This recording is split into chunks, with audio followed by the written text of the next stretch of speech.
வாராகி அம்மனை பற்றி ஒரு சிறிய பதிவைத்தான் பார்ப்போம்.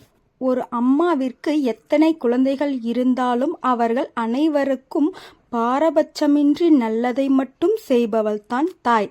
அவள்தான் வாராகி அம்மன். வாராகி அம்மன் என்ற பெயரை சொன்னாலே எதிரிகளை தும்சம் செய்பவள் என்று அர்த்தம். அந்த சொல்லை கேட்டால் பயங்கரமாகத்தான் இருக்கும். அதை பற்றி யோசிக்க வேண்டாம். எதிரிகள் என்றால் நம் கண்ணுக்கு தெரிந்த எதிரிகள் பல, நம் கண்ணுக்கு தெரியாத எதிரிகள் பல. நமக்குள்ளும் எதிரிகள் இருக்கின்றன. பயம், ஆசை, கோபம், எதிர்ப்பு போன்ற எதிரிகளையும் அழித்து நல்லதை மட்டுமே செய்பவள் வாராகி. வாராகியை நம்பினோர் கைவிடப்படார். தும்சம் செய்பவது என்றால் எதிரியை தும்சம் செய்து நல்லதை மட்டும் நமக்கு தருபவள்தான் வாராகி. வாராகி அம்மனை போற்றி வழிபட்டால் நல்லது மட்டுமே கிடைக்கும். நன்றி. பதிவிற்கு கேட்டமைக்கு நன்றி.